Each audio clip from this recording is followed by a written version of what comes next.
E hoje, ó, só para vocês terem um pouco de inveja, de novo, né? Tô numa praça, o clima todo muito mais gostoso. Mentira, tá um calorzão aqui em Ribeirão Preto, mas deu uma melhorada. Então hoje eu trouxe aqui, tá vendo? Ó, gravata, camisa.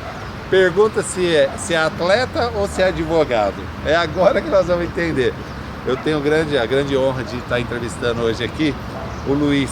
O Luiz, ele é advogado, tá? Mas antes da gente falar da advocacia ou qualquer coisa dessa, eu quero saber que história é essa de você ser esportista, né? Disseram assim, ele estava me contando agora aqui nos bastidores, dizendo assim, não, eu já fiz isso, já fiz aquilo. Falei, ah, então tá bom, então você vai contar para a câmera aí, pro pessoal. Conta aí, Luiz, o que você já fez, o que você não fez. É Dr. Luiz Gustavo, chique, né? Agora é Luiz, só que ele vai falar dos esportes. Bom dia, Geraldo. Obrigado. Então, Geraldo, como eu estava te falando, eu, quando criança, fiz ginástica olímpica por uns 3, 4 anos, fiz capoeira até uma alta graduação, não conseguia evoluir mais pela idade e sempre fui apaixonado por esportes radicais, então esquiava, andava de skate. E o pessoal brinca hoje, devido ao meu sedentarismo, a fazer parte mais do time, estou mais do lado dos gordinhos hoje, que isso tudo eram as minhas lendas, né? Nada disso existiu. E naquela época não havia o costume de filmar, de gravar, então há poucos vídeos só que conseguem provar alguma coisa. Ele deve ter uma meia dúzia de testemunhas, né? Mas assim, depois eu vou convidar o Luiz para fazer parte do nosso partinho dos gordinhos, né? Que almoça, janta, come e não faz nada, não corre, não anda, não faz nada. Mas assim, me fala uma coisa, você esquiava também? Esqui aquático. É mesmo, que bacana. E como que é isso? Como é que funciona? Tem alguma emoção, não é? Por que não faz mais? Como é que funciona?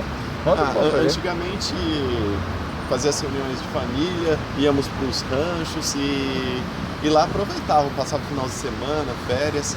E acaba que com o dia a dia, com a correria, eu acho que hoje eu nem me arriscaria mais. Então, Luiz, eu sempre falo pro pessoal, né? Essa história de abrir shopping de domingo acabou com metade. Eu tenho uma menina de 9 anos, vocês já conhecem, já ouviram falando dela por aqui, né? Só que assim, ela quer ir no shopping. Ela gosta de festa, ela gosta de ir pra rancho, ela gosta de tudo isso. Mas se colocar na lista de prioridades é a história do shopping, né? Mas tudo bem. Luiz, eu quero entender uma coisa assim, você tem Por que eu trouxe o Luiz aqui, tá? Eu conheci o Luiz aí com um envolvimento que a gente tem aí num projeto que chama Sementes de Vida Nova, né? Uma coisa muito bacana que a gente, na verdade, olha pro bem das pessoas, do bem comum, né? E o Luiz tem uma característica muito bacana que é sempre se doar para as pessoas, sempre ajudar as pessoas, né? Eu queria entender como que é isso, Luiz, como é que é esse Luiz que pouca gente talvez conheça, sabe que tem, sabe o que faz, mas o que sente esse Luiz? Por que esse Luiz é interessante, né? Daqui a pouco ele vai me dar um soquete, que é normal, mas assim, por que isso, Luiz? Por que viver constantemente pensando nas outras pessoas? Essa é uma pergunta que eu queria te fazer, por isso que eu te trouxe para entrevistar. Ele não sabia disso. Nós falamos sobre uma outra coisa aí, né? Ele estava achando que eu estava direcionando a entrevista, mas claro que eu não ia fazer isso. Luiz, conta um pouco disso pra gente. Então, Geraldo, como disse, faço parte desse projeto junto com você. É algo que chama atenção. Muitas vezes a gente acaba ajudando as outras pessoas, mas é uma forma de ajudar a nós mesmos, né? Eu mesmo acabei entrando nesse projeto que você citou por uma questão de ideologia de gênero, por conhecer, por me preocupar, por uma situação de que eu ia ter um filho e a gente fica preocupado com essas situações dentro da educação das crianças. Então, às vezes eu até brinco, foi por um egoísmo meu, a gente acaba descobrindo que há um grupo de pessoas que precisa do apoio e é lógico que a gente cria uma consciência também depois que entra e passa a participar desses projetos. Você cria uma consciência que você tem que fazer algo se você quer uma mudança, né? E até pela minha profissão também, a gente brinca, advogado a gente não pode fazer propaganda, então o meu modo de, às vezes não que quer aparecer, mas o modo que você tem que se tornar conhecido é você querer buscar, estar sempre junto com as pessoas e faz alguma coisa ou outra. mas não só visando interesse pessoal, lógico também para agregar alguma coisa na vida de alguém, na vida de um amigo. Bacana. Nós estamos falando do projeto Semente de Vida Nova, né, Luiz?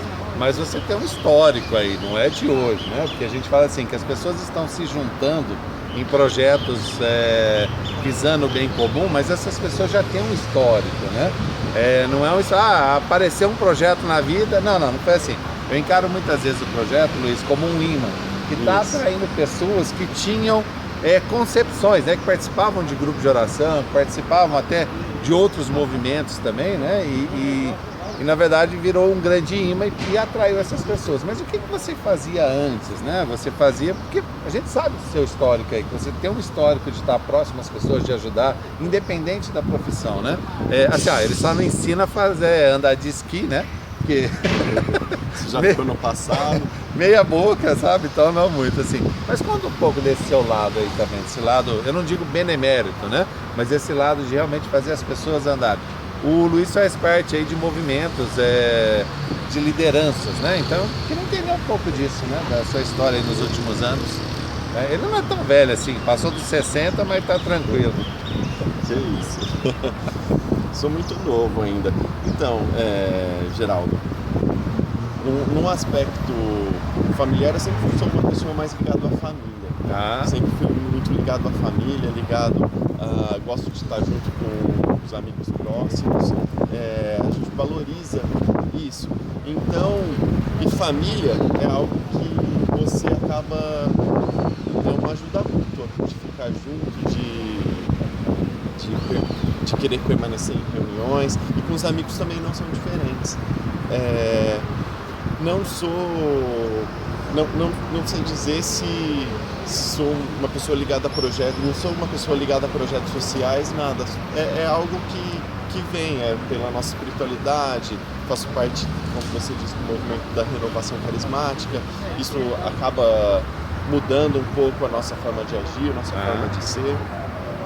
E a gente acaba trazendo esse espírito cristão tanto para a nossa vida pessoal quanto para a nossa vida profissional. De você sim, né? No mundo empresarial, agora nós vamos falar um pouco aí de direito empresarial, que é a especialidade do Dr. Luiz, aí o Dr. Luiz, né, que a gente pode falar assim, que ele está me falando o seguinte, que uma das coisas interessantes é o quê? É olhar o contexto jurídico dos contratos, das empresas, né? Então eu queria que você falasse um pouco sobre isso, né? O que é que hoje as empresas precisam olhar como um todo nos seus contratos, né? Olhar um pedacinho, vai ser preventivo, não é? Conta um pouco pra gente desse lado aí empresarial. Então, a ideia que eu tenho hoje como advocacia empresarial é minimizar riscos para a empresa. E todos os contratos, geralmente de uma forma geral, se você simplesmente assinando contratos de fornecedores, de clientes, na grande maioria das vezes, o que a gente tem percebido, de acordo com a nossa experiência profissional, é que ele sempre vai tender mais para o outro lado. Então, aí que encontra a importância de uma empresa, mesmo que seja pequena, na contratação de ter um profissional habilitado para estar tirando essas dúvidas. Porque a gente trabalha com minimização de riscos. Se um contrato assinado não te traz nenhuma garantia, pode ser que hoje em dia, que no cotidiano, não vai te trazer nenhum prejuízo. O trabalho vai fluindo dia a dia. Só que se futuramente você vem a ter um problema, é aí que você vai sentir que faltou um advogado. De fato, Luiz, eu atuei aí durante 20 anos com empresas, né? E como funcionário e depois também como consultor, e eu percebo muito isso, né? A gente faz um contrato hoje, né? Em qualquer escala, qualquer tipo de contrato, e realmente ele não influencia nada no nosso dia a dia, porque o dia a dia é a parte administrativa, mas na hora que você tem alguma ocorrência, tem alguma situação que você tem que exercer o contrato, ou por atraso de entrega, de peça, fábrica tem muito isso, né? Aquela história, você assina um contrato, coloca algumas cláusulas lá para entrega, né? Porque se atrasa uma peça, você atrasa a sua produção também. Mas e quando tem um rompimento maior, depois de 5, 10 anos, aí sim, de verdade, vem o grande problema. Aí você vai ticar lá o contrato, vai ver que não foi analisado direito essa situação. Então você, na verdade, não está protegido pelo contrato. Claro que o contrato não é só por um lado, né? Tem que ser para os dois lados e os dois têm que cumprir. Tem deveres, tem penas, tem tudo. Não sei nem se o termo técnico é esse, né? Mas é assim, essa prevenção eu também acho muito importante. É muito interessante isso. O advogado empresarial, né? Aí como um todo, né? Toda a classe de advogados que trabalham com isso, né? Eu precisava entender o seguinte: estou lá na minha sala, sou um diretor de uma empresa, né? Não sou, tá, gente? Eu tenho minha própria consultoria hoje, graças a Deus, e adoro o que eu faço, vocês sabem disso. Mas é assim, vamos colocar a situação. Sou um diretor de uma empresa, um diretor administrativo financeiro. Por que e como eu deveria contratar um advogado, né? Um advogado para cuidar da parte empresarial? Fala isso pra gente um pouquinho, por favor, Luiz. A necessidade, você como diretor de empresa, você já tem diversos outros pontos que você tem que tomar conta, tem que cuidar da empresa. O dia a dia nosso. E às vezes com um fornecedor ou algum cliente vai realizar algum contrato e vem aquele contrato preenchido de inúmeras cláusulas, inúmeras páginas. Você acaba não tendo tempo de ler ele da forma devida. A vantagem de você ter um profissional para isso, você já encaminha o contrato e fica na responsabilidade dele.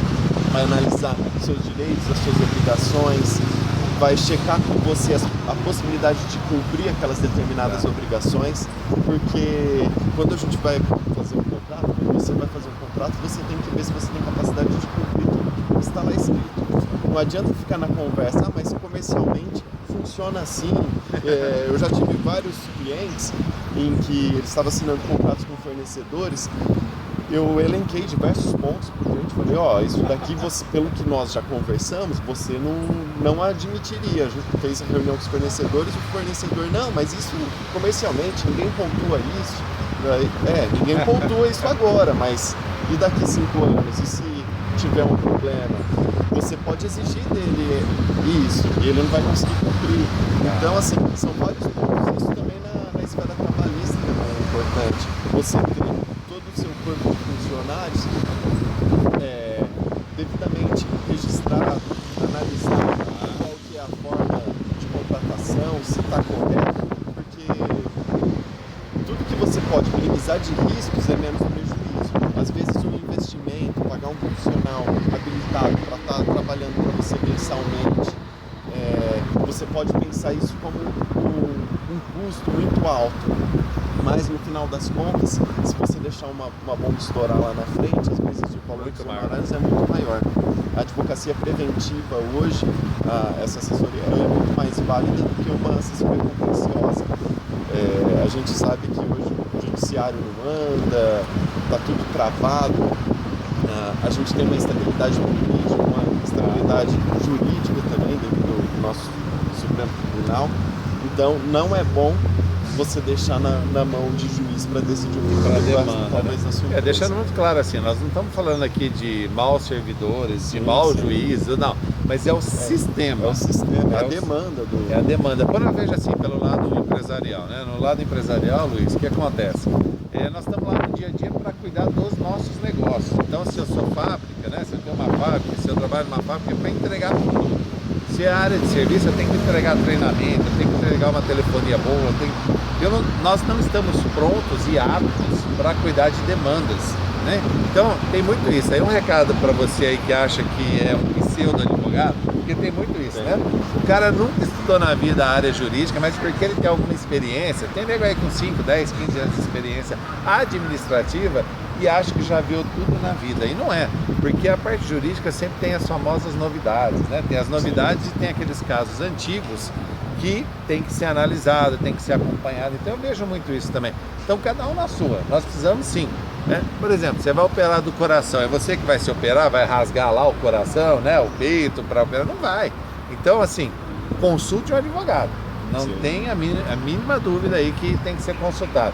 Isso pelo aspecto preventivo. Tá bom. Agora tem um outro aspecto também, Luiz, que é importante a gente enfatizar isso, que é o aspecto financeiro. Quando a gente fala de investimento em advocacia, é importantíssimo. Quantas e quantas vezes eu tive a oportunidade de estar com um corpo de advogados aí, um corpo jurídico, que nos anteciparam várias situações que nós teríamos prejuízo depois de 5, 6 ou 10 anos aí. Isso é muito válido. Então você coloca isso na estratégia da empresa. Sim. Então se a sua empresa hoje não tem uma estratégia, você precisa criar essa estratégia, tanto na parte trabalhista, como a parte contratual, todos os detalhes assim, tá? Eu não estou aqui discutindo a parte técnica e jurídica, isso aqui é com os advogados, mas eu estou falando na parte estratégica para que a empresa perpetue. Luiz, as empresas eu vejo hoje que terminam até fechando as portas por um detalhe jurídico, né? Então é muito assim. Como é que é a sua experiência nisso aí, de algum conhecimento, de alguma situação assim? Nós não vamos aqui, obviamente, citar nenhum caso, né? Mas isso que eu estou falando é coerente? Realmente as empresas, depois de um certo tempo, podem ter problemas aí, né? Eu estou perguntando, mas eu quero fazer uma afirmação assim: toda empresa que não tem uma preventiva, tanto no jurídico como com as máquinas, manutenção, tudo mais, ela vai ter problema em algum momento, né? Eu queria entender um pouco disso daí com você também, né? Sua visão sobre isso. Sim, você está perfeitamente correto. Se no nossa vida particular, se na sua vida, quando você vai adquirir um veículo, quando você adquire qualquer bem de consumo ou um imóvel, você já tem riscos de ter diversos problemas, imagine com a sua empresa, mesmo que seja uma pequena empresa. Qualquer detalhe, geralmente nós pecamos sempre no detalhe. É o que passa. Quando você analisa um contrato, você vê como um todo. É normal. A gente analisa como um todo. Você não vai ver os seus detalhes. Qual que é a sua obrigação, qual que é a obrigação dele, qual é o prazo que você tem que cumprir, qual que é a penalidade por não cumprir aquele prazo, quais são as multas que serão geradas. Tudo isso precisa ser analisado.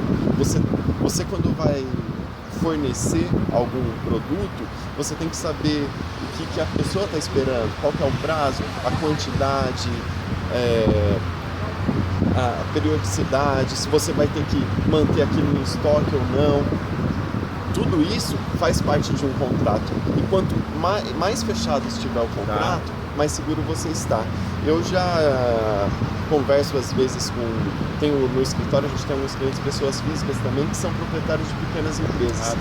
Muitas vezes eles falam, mas a minha empresa ainda é muito pequena, não há necessidade de um advogado agora, ou de uma assessoria, porque eu vou ter um custo. Só que isso a gente tem que ver lá na frente, como você falou.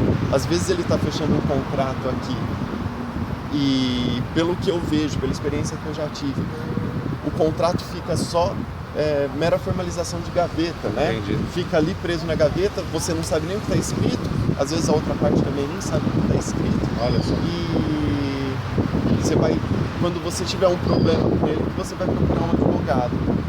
Talvez o custo, o envolvimento financeiro de toda aquela sua operação foi tão alta que o advogado pode ser que ele te coloque um valor pelo percentual do financeiro daquele contrato que foi envolvido. Muito maior. Pode ser que seja muito maior do que um custo mensal, porque quando você tem um advogado empresarial, muitas vezes ele não é focado só para aquele teu cliente, é como um todo com a sua empresa, minimização de riscos em todos os setores, na área civil, na área trabalhista, alguns escritórios trabalham com direito tributário, assessoria tributária. Bacana. Então faz todo um planejamento para a empresa, não é algo, mesmo você sendo uma pequena empresa, você vai ter problemas, e nós temos problemas nas nossas vidas particulares. Sim, claro. E infelizmente isso é normal. Lembrei de um caso aqui de uma empresa que eu não vou citar o nome, mas é assim, era uma empresa muito pequena, realmente começou aí com 2 funcionários, né? E foi crescendo, só que a empresa não registrou a marca dela. Depois, passaram uns anos, mais de 10 anos, ela estava com mais de 200 funcionários e sem o registro da marca. O que acontece? Veio uma empresa de fora, também não vou citar a cidade aqui para a gente não entrar no mérito, mas é assim, essa empresa já tinha registrado esse mesmo nome nacionalmente, fez toda aquela pesquisa de marcas e patentes e tudo mais, chegou aqui e moveu uma ação contra essa empresa pedindo uma verba indenizatória, não sei nem se é assim que fala, né? E essa empresa, sei que no final perdeu essa marca dela, né, que ela construiu, né, que os empresários construíram com 2 funcionários, cresceu, e teve que mudar. Imagina, depois de 10 anos, ter que mudar a marca, mudar toda a estrutura de marketing em cima disso também, né? E explicar por quê. Ficou mal no mercado também, porque Como é que uma empresa que chegou a ter um porte desse, né, não ter simplesmente a segurança da marca, né? Então isso é muito complicado. Então você que é pequeno empresário, ó, cuida também, isso também cuida, o direito cuida disso, né, Luiz? Sim, sim. Há diversos escritórios que trabalham nessa parte de marcas e patentes. Isso realmente acaba manchando, de certa forma, a empresa comercialmente no mercado, porque ela passa uma imagem de despreparada, né? É verdade. Passa essa imagem negativa. E o pequeno empresário, muitas vezes, ele, pelo que eu vejo também, ele não acredita que a empresa dele chegará num porte tão grande. Esse negócio. E aí que começa os pecados nos detalhes. Você acaba deixando passar essas mínimas situações que você não acredita que com você vai acontecer. Geralmente a pessoa deixa ele tocando, vai né? deixando e vai tocando. Sabe o que é, Luiz? Assim, sempre vai vendo na minha mente algumas imagens assim, tá bom, à noite na sua casa a luz está apagada, você bate na cama ou você bate na quina da cama? Você bate na quina. Você está andando aqui na praça, né? Como nós estamos aqui hoje. Você vai tropeçar numa pedrinha ou você vai tropeçar na pilastra aí, ou numa árvore grande? É sempre nos detalhes. Então assim, gente, cuida dos detalhes, investe onde tem que investir, começa com um planejamento estratégico bem estruturado e embaixo desse guarda-chuva vem a área jurídica, vem a área de saúde também, né? A área jurídica aí com seus guarda-chuvas, né?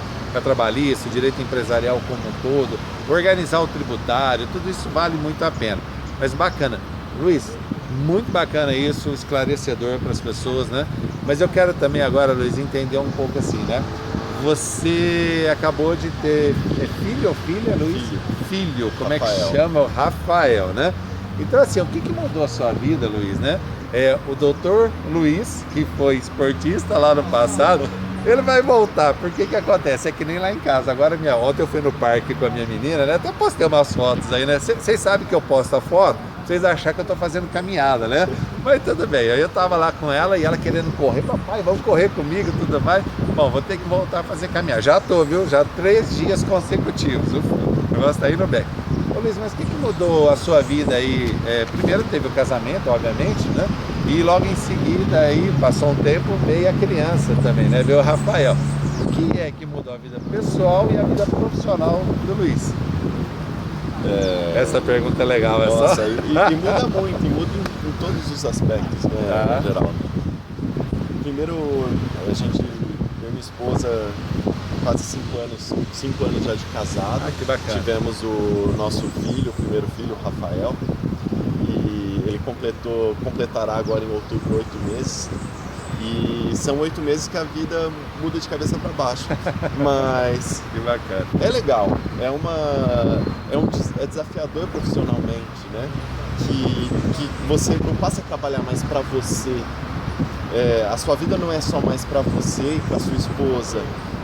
Há um outro serzinho, né? A gente brinca, totalmente dependente de nós. Não come, não faz nada se a gente não cuidar. E é uma experiência que indicaria para todos, vale a pena. A mudança é radical, mas é uma mudança para melhor. A gente cresce eu senti que eu cresci profissionalmente, nós crescemos na nossa vida pessoal também. A maturidade também, você passa a ver com outros olhos essas crianças, necessidades dos nossos filhos. Então, assim, é algo que mudou a minha vida, mas mudou para muito melhor. Muito melhor. Hoje é 8 meses só que a gente tem ele, a gente brinca. Nossa, como era? Você passa a esquecer como era a sua vida antes, né? Parece que a sua vida começou agora. A gente passa a ser, como é que agora você não é mais o Luiz, agora você é o pai do Rafael. É o pai do Rafael, muda mesmo. Você vai ver na época de escolinha, então na hora que começar a escolinha você não existe, né, pai? Nem você, nem sua esposa. É sempre o pai do Rafael. Chama sua esposa? A Natália, a mãe da Natália, é a mãe do Rafael. Então é sempre assim, isso é normal, né? Agora, uma coisa que a gente estava conversando durante a entrevista inteira, que tem muito a ver com isso, com filhos e tudo mais, é que você passou a ser mais detalhista ainda. Porque uma criança não nos permite errar. Se a gente não cuidar da criança, dos pequenos detalhes, desde ferver uma, sei lá, uma mamadeira, né, esterilizar e tudo mais, vai dar problema. Então a gente sabe que essa conexão da vida pessoal com a profissional, ela existe. E é engraçado, Luiz, que muitos empresários tiveram filho, a gente entrevistando, falavam muito isso para mim assim, ó, Geraldo, sabe o que acontece? A gente dorme menos porque tem que cuidar mais, a gente fica mais atenta porque tem que cuidar dos detalhes, mas isso transfere para a vida profissional também. Por quê? Porque a gente fica mais detalhista com tudo, mesmo sem perceber. A gente não percebe isso, mas a gente se torna um profissional melhor também, né? E quando a gente fala do aspecto de cuidar das outras pessoas, uma criança embute isso na gente muito mais forte. A gente passa a cuidar da nossa criança, mas também passa a cuidar do contexto, das outras pessoas como um todo. É muito bacana. Luiz, eu quero agradecer demais aí a sua disponibilidade. Claro que assim, ele teve o grande privilégio de a gente vir numa praça, esse horário assim. Por que a gente vem numa praça? É um lugar que normalmente a gente podia ter ido no escritório dele, é bonito, é chique, cheio dos detalhes técnicos lá, profissional exemplar, obviamente, né? Senão não estaria aqui, a gente não estaria conversando aqui. Mas assim, quando você sai do meio e consegue ligar a vida pessoal com a profissional, nada melhor do que fazer isso junto à natureza. Claro que vocês estão ouvindo uns barulhinhos aqui de carro passando, alguma coisa assim, porque nós estamos no meio da cidade, mas no meio da cidade e fora do mundo. O meu recado para vocês hoje é esse: saiam do mundo, mas cuidem das outras pessoas também. Luiz, mas mais uma vez, muito obrigado aí por tudo. Um grande abraço aí para vocês. Tenham aí um excelente dia, uma excelente semana também.